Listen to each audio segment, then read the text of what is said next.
Salut les abonnosaures, j'espère que vous allez bien, mais surtout que vous avez passé de bonnes fêtes. Aujourd'hui, on va parler d'un trouble dont on entend souvent parler, mais pourtant qui est plutôt mal connu du public, j'ai nommé le trouble anxieux généralisé.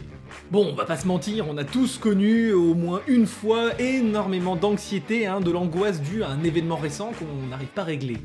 Mais maintenant, imaginez que votre vie, c'est justement de vivre cette angoisse, cette anxiété permanente, et ce, même lorsque vous arrivez à régler le problème, eh bien non, le sentiment d'anxiété revient, et encore à la chaîne.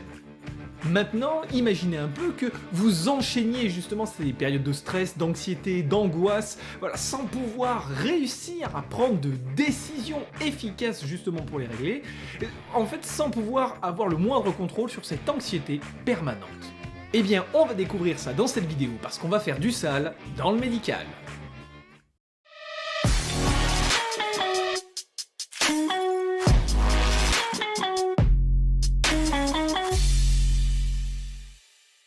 Alors vous me connaissez, moi qui déteste tout ce qui est autodiagnostic, voilà, je vais quand même, justement, pour pouvoir, on va dire, éduquer les gens, je vais vous révéler, on va commencer plutôt par ça, par tout ce qui est critères diagnostiques, justement, donc, les symptômes de l'anxiété généralisée, appelée aussi AG.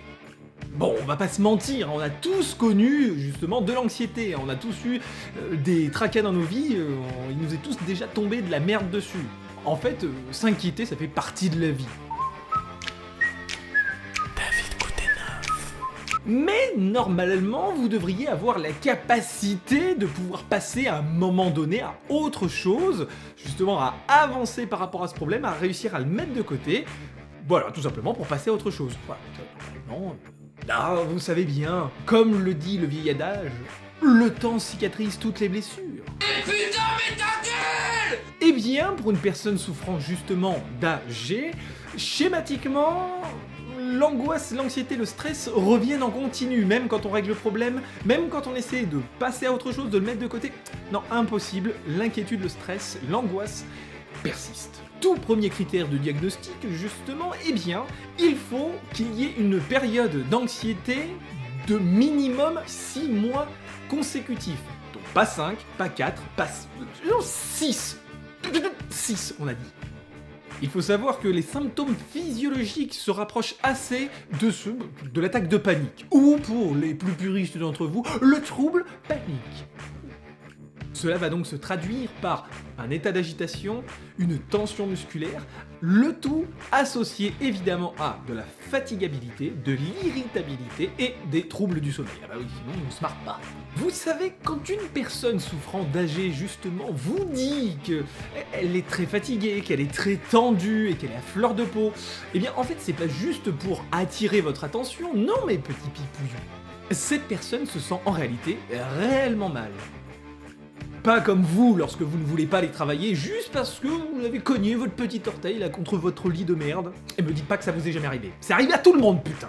De même, les personnes souffrant d'AG redoutent majoritairement les petits événements du quotidien, pas forcément les grands, ce qui peut justement rapidement devenir très handicapant pour eux. Les personnes se mettent rapidement à angoisser, à stresser, rien que pour pouvoir sortir faire les courses, rencontrer de nouvelles personnes, échanger avec quelqu'un, aller chercher son courrier. Donc, toutes les petites choses du quotidien deviennent ultra angoissantes.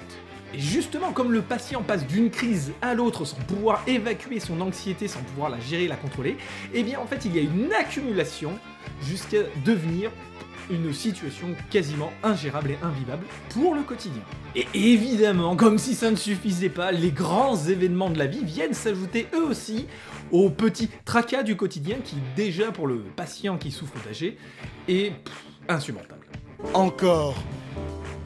Ça fait beaucoup là, non? Donc, pour résumer, via le tableau qui se trouve par ici. Anxiété excessive sur au moins 6 mois. Difficulté à gérer ses préoccupations au quotidien. Anxiété associée à au moins 3 symptômes suivants. Agitation ou sensation d'être survolté. Fatigabilité, difficulté de concentration, voire même trou de mémoire. Irritabilité, tension musculaire et troubles du sommeil. On le disait tout à l'heure. quand l'anxiété vient à affecter la qualité de vie du patient. Quand justement l'anxiété n'est pas imputable à des substances chimiques légales ou illégales. Et justement quand l'anxiété ne peut pas être mieux expliquée par la présence d'un autre trouble psychiatrique. Oui, parce que s'il y a un autre trouble psychiatrique associé, ça peut venir de là. Bon, maintenant qu'on a vu les symptômes, quelles sont les causes ? Et là, par chance, nos connaissances sur le sujet sont bien plus avancées que notre connaissance sur comment expliquer que l'être humain aime la télé-réalité, aime se gaver de ces conneries, mais débilitantes. Là, je pourrais pas y répondre, par contre, pour la G, là oui. Comme d'habitude en psychiatrie, et vous devriez commencer à le savoir normalement à force de regarder mes vidéos, d'ailleurs si ça ne fait pas, peut-être qu'il va falloir le faire. Eh bien, tout commence majoritairement par une vulnérabilité génétique qu'on va retrouver justement chez le patient. En gros, qu'il ait des membres de sa famille avec déjà des pathologies psychiatriques diverses et variées. Attention, je le redis bien quand même au cas où, mais ce n'est pas parce qu'il y a vulnérabilité que forcément la personne plus vulnérable développera forcément une AG. Non, heureusement ça fonctionne pas vraiment comme ça. C'est pareil, c'est pas parce que votre crush se retrouve célibataire que forcément il ou elle voudra vous sauter dessus et coucher avec vous. Non, il y a très peu de chance, si ça s'est pas fait avant, ça se fera pas après. Ne t'inquiète pas, ça va bien se passer. Ne t'inquiète pas. Oui, bon excusez-moi, j'essaie de m'intéresser à vos préoccupations modernes. Par contre, cette vulnérabilité augmentera les chances que la personne finisse par souffrir d'une AG. C'est exactement pareil que l'augmentation du nombre de partenaires sexuels risque d'augmenter par là même le risque de développer une syphilis. Voilà. Ah ouais, quand même. La dénomination de cette pathologie, donc sa classification à part entière, ne remonte qu'environ aux années 80. Mais je vous rassure, bien avant, on traitait déjà cette pathologie sans vraiment connaître son nom exact. Oui. Par contre, et justement, on ne la différenciait pas spécialement des autres pathologies provoquant angoisse, anxiété, stress et panique. Sauf que, depuis, on s'est rendu compte qu'il y avait des petites différences, même sur le point physiologique, entre le trouble anxieux généralisé et les autres pathologies. Par exemple, face à une situation où justement on ressentirait de l'anxiété, voire même de la panique, une personne souffrant d'AG va moins réagir au stress, à l'anxiété, à la panique, physiologiquement parlant. Justement, chez une personne souffrant de cette pathologie, face à la peur, il n'y aura pas une aussi forte augmentation de la pression sanguine, il n'y aura pas une aussi forte augmentation du rythme cardiaque, du rythme respiratoire, ni même de la conductivité de la peau. Les médecins appellent donc ces patients des retenteurs du système autonome. En revanche, au naturel, les patients sont bien plus tendus musculairement, physiquement, etc. Ils ressentent une bien plus forte tension en continu. T'es tendu comme une crampe. Mais non, je suis pas tendu. Si t'es tendu. Bah non. Si je te dis que t'es tendu, t'es tendu. C'est pas entendu que je suis pas tendu. Je te dis t'es tendu, Natacha. C'est tout. La retenue physiologique des patients justement face à la peur pourrait s'expliquer par une sensibilité accrue justement du sentiment de menace. Surtout lorsque la menace est en rapport direct avec eux. Les patients souffrant d'AG seraient visiblement capables de repérer plus rapidement des dangers, ce qui fait qu'ils mobilisent davantage leur attention sur la source ou les sources des dangers potentiels. Ce processus défensif semblerait tirer son origine d'événements stressants, traumatisants vécus majoritairement durant l'enfance, qui imposeraient une nouvelle vérité chez le patient: le monde est dangereux. Évidemment, quand je parle d'événements traumatisants, je ne fais pas référence aux pauvres petits-enfants qui n'ont pas reçu de PS5 à Noël ou même le nouvel iPhone, ou qui n'ont pas malheureusement gagné la Coupe du Monde. Quoique, dans le second cas, l'avantage c'est que vous pourriez bénéficier d'un câlin gratuit de la part de notre président en manque d'attention et de buzz.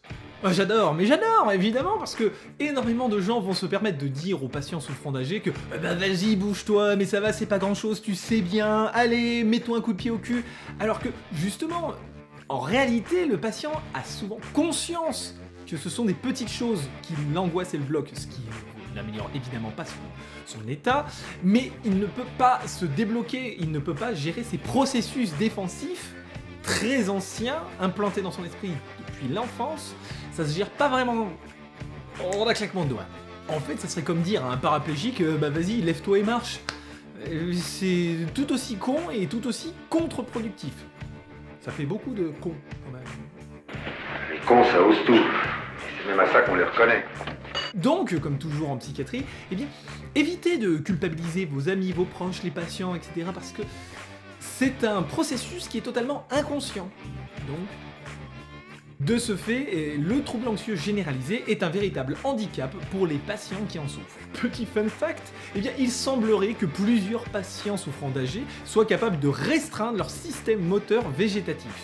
En effet, chez les patients souffrant d'AG, il semblerait que ce soit plutôt l'hémisphère cérébral gauche qui s'active avec intensité. Cela démontrerait un processus de pensée frénétique non accompagné d'images.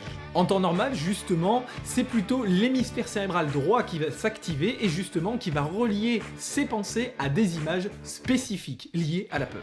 Cela sous-entendrait donc que les patients souffrant d'AG sont tellement occupés à penser au potentiel danger qu'ils n'activent pas justement leur capacité à créer une image qu'ils vont relier à cette peur. Normalement, ces images sont créées par l'esprit pour déclencher chez l'être humain une réaction corporelle, donc par exemple qui va leur permettre soit de se défendre, soit de fuir, etc. En gros, ce qui va permettre d'agir. En bref, le cerveau d'une personne souffrant d'AG va tout faire pour censurer toutes les sources de peur et d'angoisse. Conséquence, eh bien, les personnes souffrant d'AG ont beaucoup plus de mal à réfléchir objectivement aux problèmes auxquels ils sont confrontés. Et de fait, ils ont beaucoup plus de mal à y trouver des solutions. Et par extension, ils en deviennent chroniquement inquiets. Et c'est là justement que la situation devient réellement handicapante pour les patients. Passons à présent au traitement, mes petits loukoums. Bien évidemment, puisque la pathologie est connue depuis assez longtemps, nous possédons pas mal d'options au niveau traitement. Je vois que j'ai affaire à un professionnel. Évidemment, si vous vous appelez Eunide Anti-Médoc, eh bien vous pouvez zapper cette partie et retourner justement vous soigner avec des orties et de la boue.